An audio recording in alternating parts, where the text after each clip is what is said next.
Welcome to the Inside the Press Box podcast. It's Colby Guy here, Sammy Silber to my right, and we have a special guest here, Stefen Rosner from New York Islanders Hockey Now. I almost said Florida Hockey Now, but we have a Both of lot of Florida. fun things to talk about. But how are you guys doing? Good. It's pretty hot here. I'm soaked in sweat, but can't complain otherwise. We're good. We're good. I have the big gulp. Well, it's not a big gulp. It's a Slurpee, but I guess they use the same cups that they use for a Hey, big gulp. gotta save money. It's COVID. COVID times. You do. You do.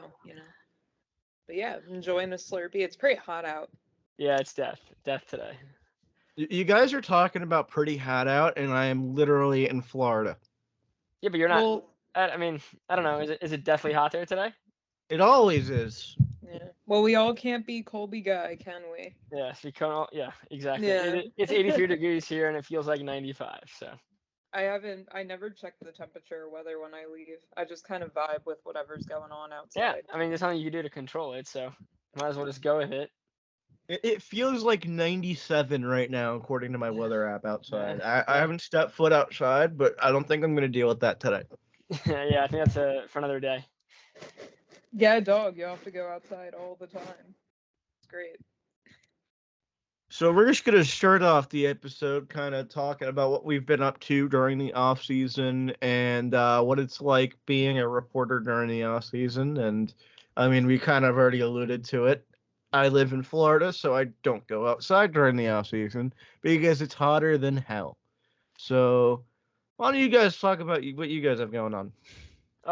So I'll kick it off. Yeah, so you thought the off season, downtime. There's no downtime. Even then when the hockey you're covering a Lula Merlot team where usually it's quiet, it hasn't been quiet. Barry Trotz fired, Lane Lambert hired, are already seeing trades like Kevin Fiala going to LA. So there's things going on, and you think you get time to relax, but you really don't because you're looking at, okay, who are the Islanders going to go after? The draft's coming up. There's things that keep you busy where it doesn't feel like an off season. It feels like just another day covering the team. As for the first year doing it, it was an absolute amazing experience. I met so many amazing people, and unfortunately, we had to deal with COVID and Zoom, and that was obviously for us. That's all we knew. And then they opened up locker rooms, and it's like not locker rooms, but they opened, where you're in person press conferences. It just game changer, nerve wracking a little anxious, but I mean, I wouldn't. I mean, it was an amazing year, amazing time, and I can't wait to run back again this upcoming season. Yeah, no, I mean, kind of what you said. I kind of, when it ended, I think the last media day or the exit day for Washington was the 15th. And it was like, it's sad to, when you're, this is what you do every day for 9 months and then you realize you don't get to go back to the rink for a little bit. But not to be not to say the cliche, but like the grind never stops. It's not just like news that breaks, it's also like I love to write and I always need to be doing something, otherwise I'm just sitting here playing Tetris for hours.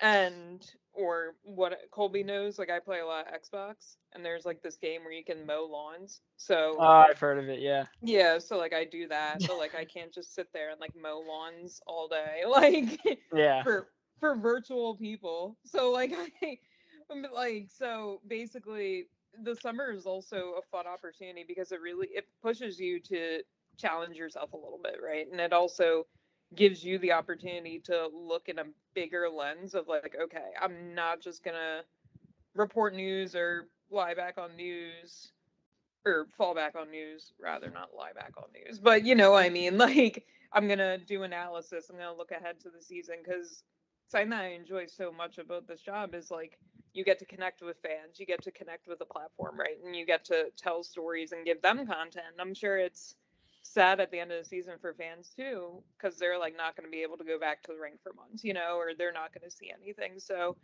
you want to get those moments, and then comes the draft and free agency, development camp, preseason, and it's gearing up and it just pushes you to be a better version of yourself. So it's a lot of fun. So that's kind of what I've been doing and making the most of my opportunity and, getting back in the swing, getting back in the rhythm, and then, also taking the time to have fun too, because I think it's also important to balance work and play and take that opportunity as well when you don't have to work to really, like take advantage of that free time.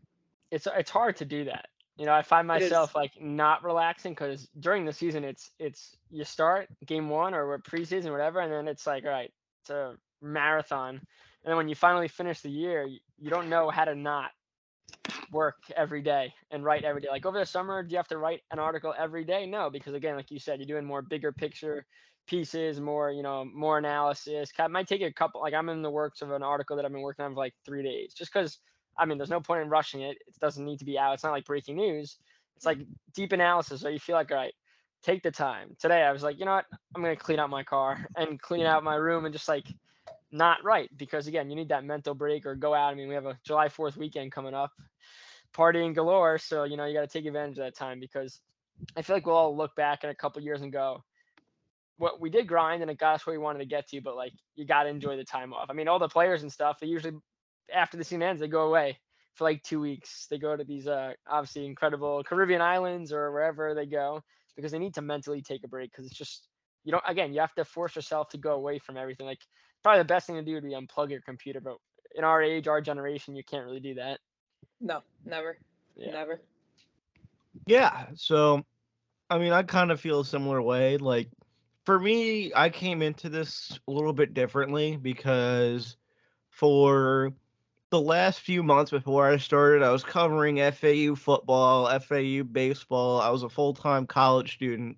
So by the time this season ended, I think it was about 16 straight months where I did not have a single day off between stuff I was doing for classes, stuff I was doing for baseball, stuff I was doing for football, and then starting covering the Panthers this year.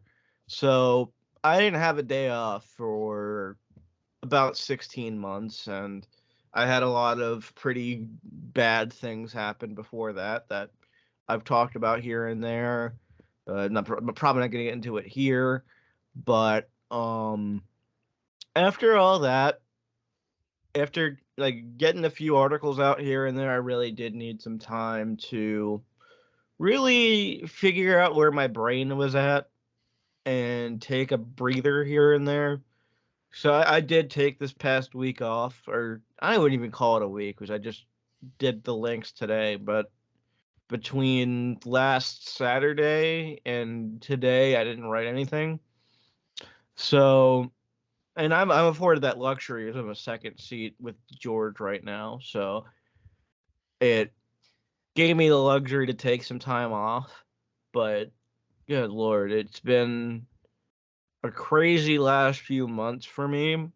And I'll probably be doing the same type of analysis here and there and all of that sort of thing. But having a coaching search kind of be thrown in there after the season's over, I know me and Stefen had to deal with that kind of thing with the coaching searches, but it's been a wild first year. I mean, especially like since I joined in October, I've had to deal with 3 different head coaches.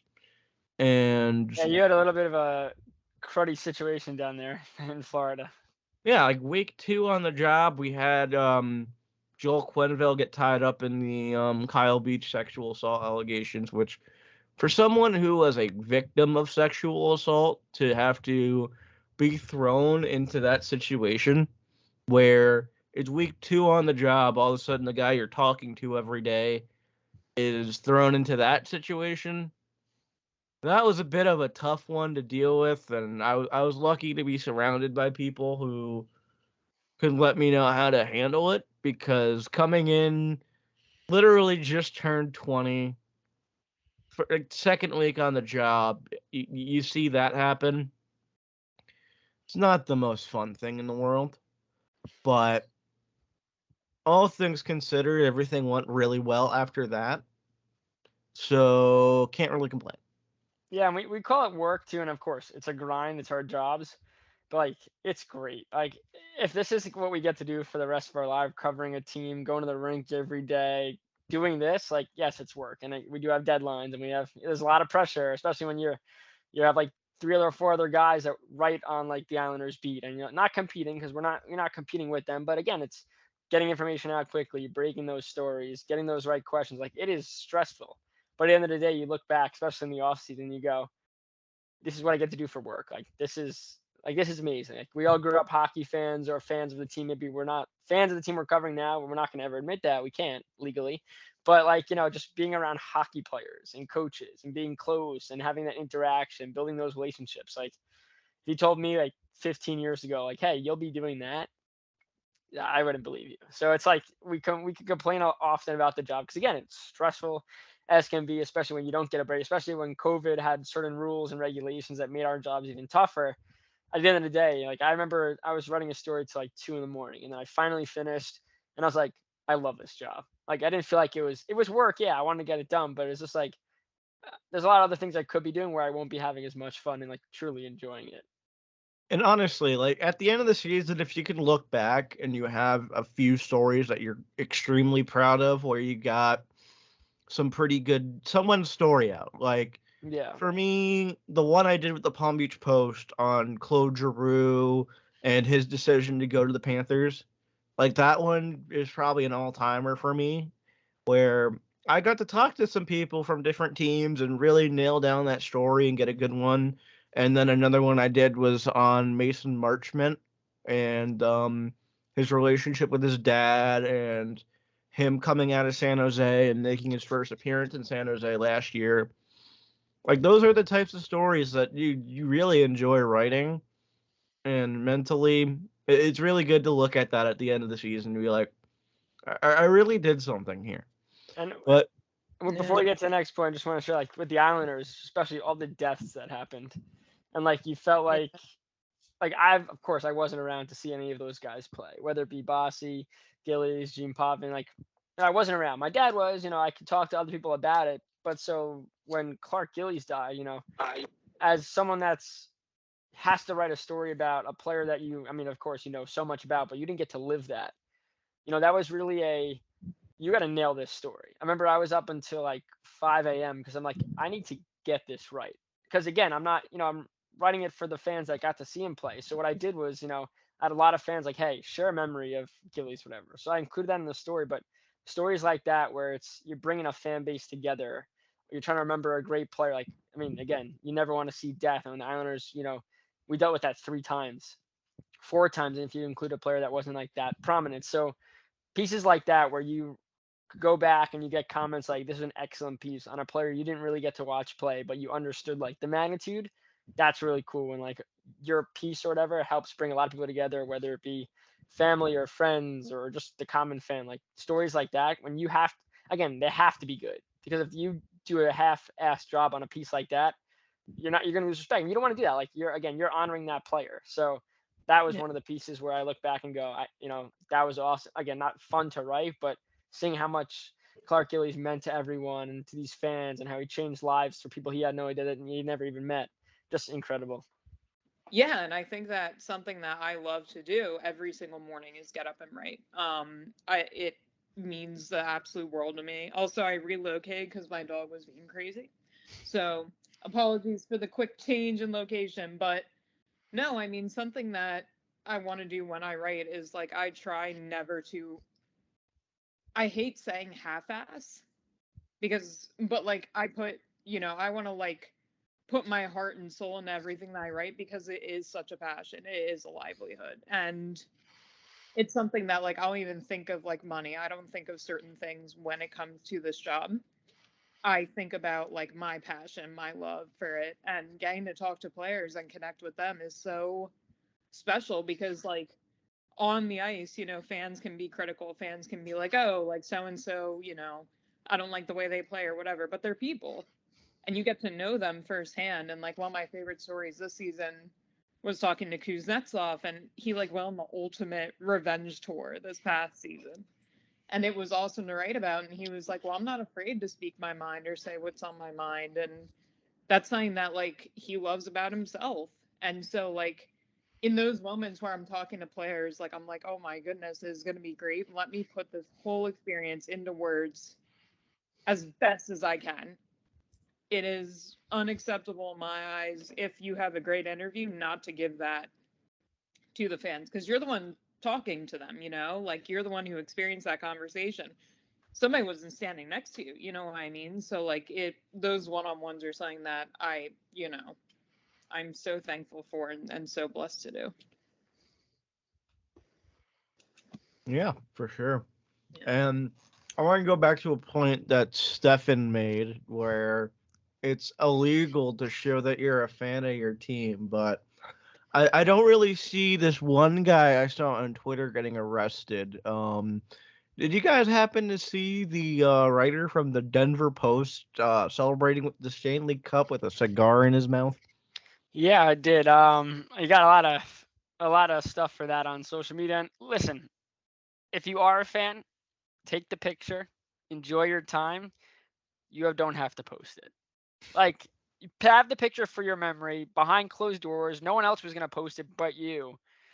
And it does, because then you look. Not that this guy, I don't even know what his name was, but not that he's, when he writes, he doesn't show bias at all. But now when you see a picture like that, and now you see stories next to you, you're gonna say, oh, is he writing this positive story because he has to, or is he a fan? Like, it skews people's, how they view you. So again, all for you partying with the cup, smoking a cigar, drinking out of the cup, hanging with players. You just don't have to post everything.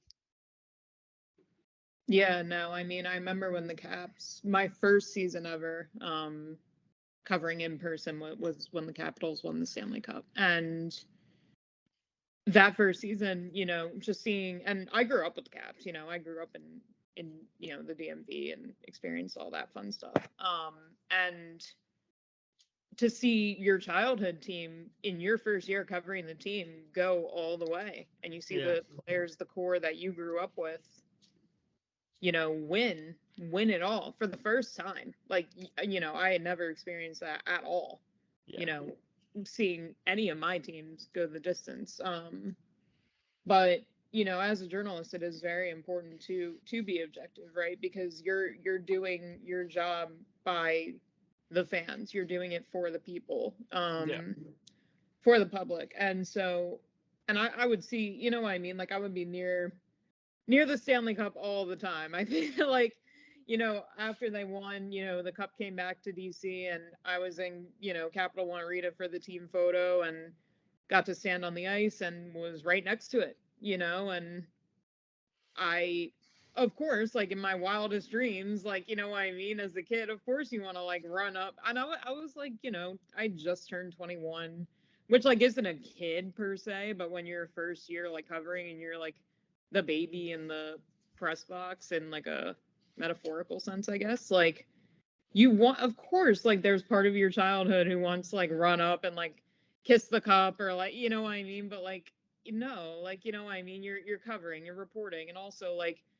that's the Players' Cup, like I didn't win, I didn't play, and through a broken thumb or like, what I mean, or a broken wrist or a broken foot to win it, and it's theirs, and you want to let them and enjoy their time with it, and there were other, other moments too where I followed Ovi around for a day with the cup, and again, like it's his, you know what I mean? Like, it's not like, I'm jumping, you're not the story, you know what I mean? Like, and that's something that I learned that day, when I was like thinking about it. I'm like, oh my goodness, it's a Stanley Cup. It's great to look at. Look at it. You know what I mean? Take a picture of it, because you're reporting on it. Of course you can take a picture and tweet it and be like, cup is here. But if you're doing it for yourself, like that, there's a limit.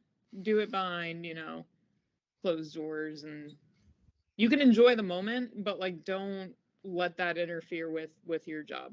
It's just not acceptable. Yeah, and also too, like, I'm assuming the players said, "Hey, so and so, come and," like, he didn't just do it on his own. Of course. Yeah. No, which changes things. Everyone's like, "Oh my God, he's interfering." It's like, well, he probably got offered to do it, and he said yes for a once in a lifetime opportunity. Again, just don't post it, because you have to think about it. Like, even if you're obviously not biased towards that team, you posting a picture with the cup celebrating with players, kind of make it seem like you're rooting for them, and you could be. Who knows? I mean, if you cover a team the whole year, it's life is much easier, as we all know, when the team that you're covering is doing good. Yeah. It Like, means there's more money in your pocket. well, that, but it's also like it's more enjoyable when the players want to talk to you and the players are having fun, rather than a year where every other game's a loss and it's just depressing and things are happening like players don't want to talk. It makes your life harder. So when teams are winning, like Colorado, which dominated the whole year, dominated in the cup run, like, they dominated. That must have been a fun experience, and you probably gotten that. You want to root for them. You want them to keep winning. Again, that makes your life easier. It makes your relationships better with the players. So, but again, just keep the picture to yourself, show it to friends and family. Twitter doesn't have to see it. It's just Yeah.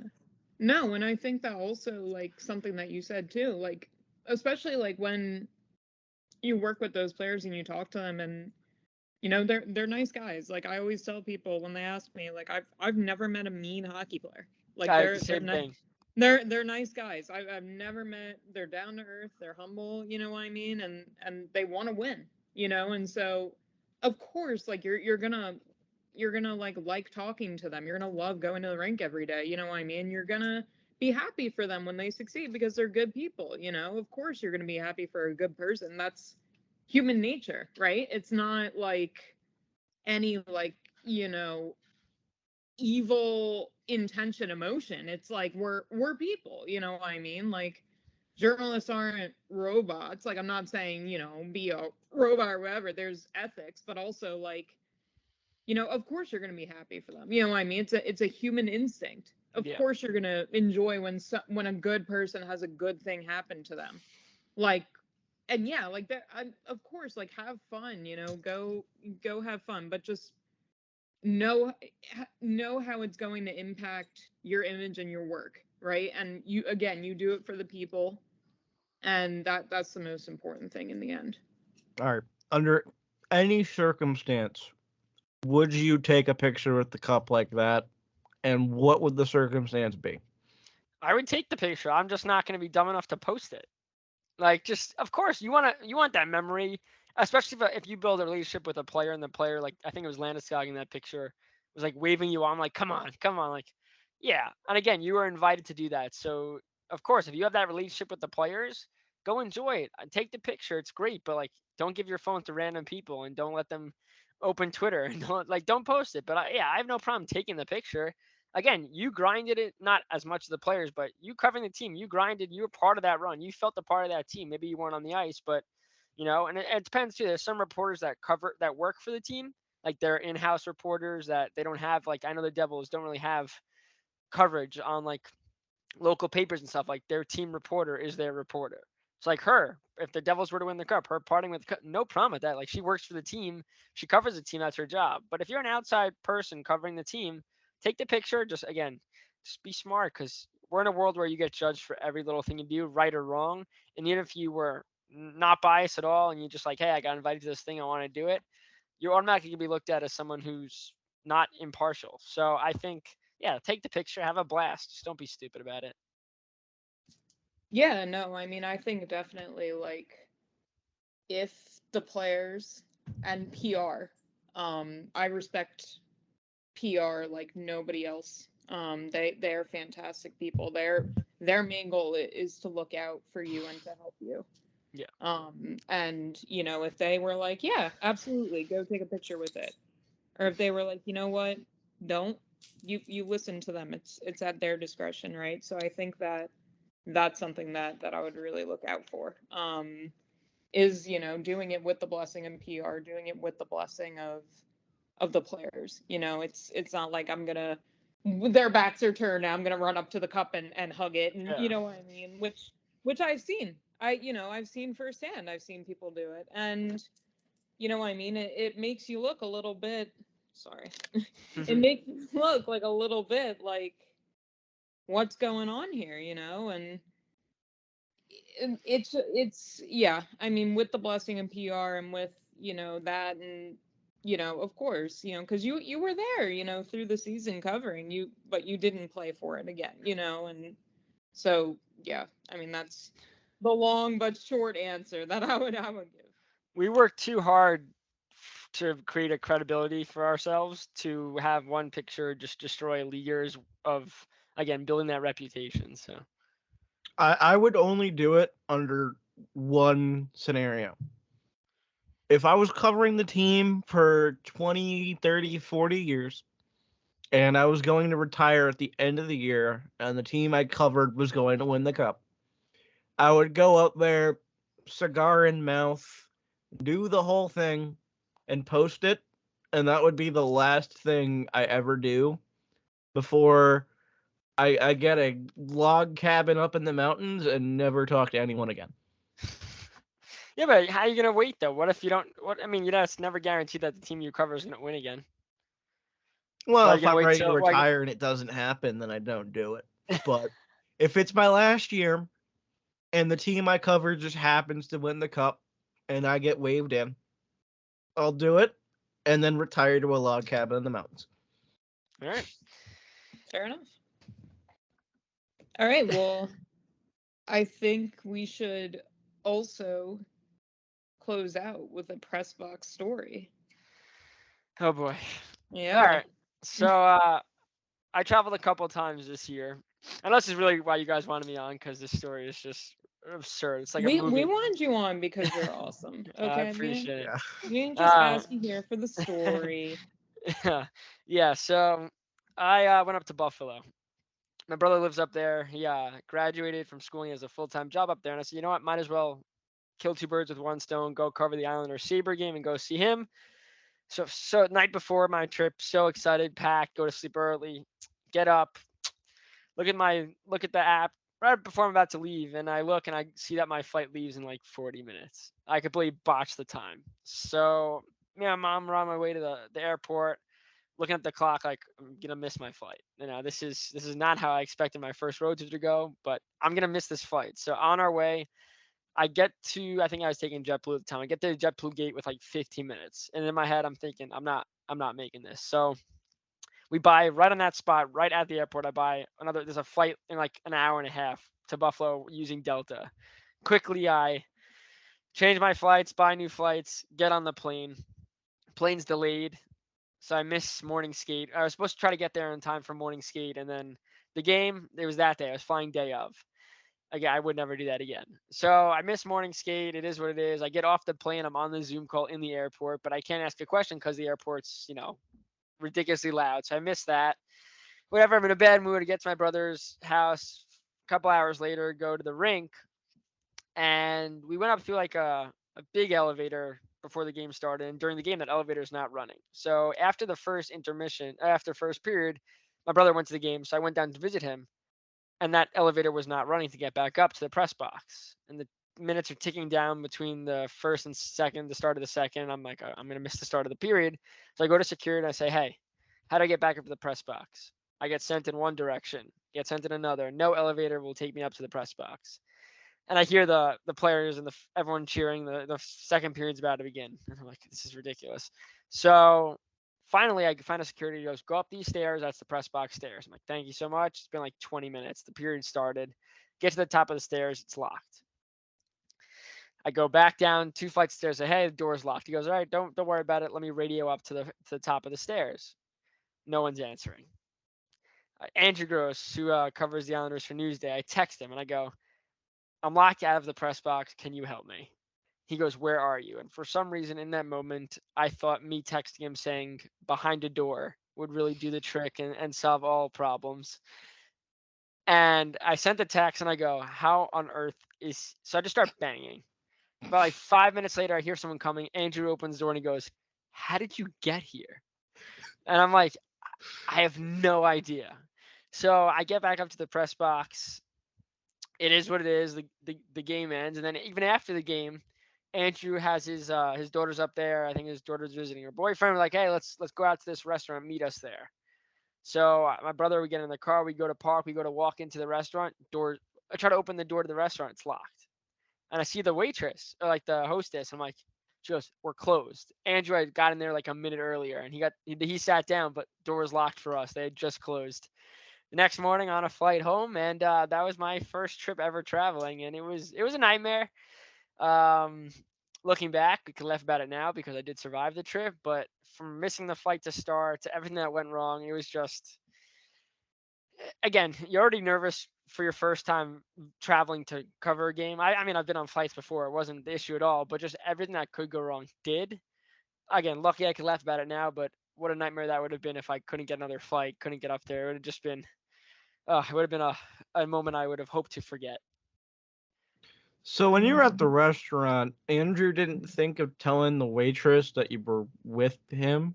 Well, he walked in, and then we were like 5 minutes behind him, and like we just get to the door and it's locked. So I text him. He's like, "Yeah, I just sat down. They're not even serving any alcohol anymore. Just I don't know if they were even serving food. He just hung out there with his family. I didn't. I mean, I was like, it's all right. Don't worry about it, Andrew. But yeah, it was just again one of those days where everything that could go wrong would. And the Islanders also lost. I think they lost 5-3 or 6-3. It was not a great effort there, but yeah, it was a tough trip, and it's also Buffalo. So it was Buffalo in February. It was pretty cold. So again, everything that could go wrong did.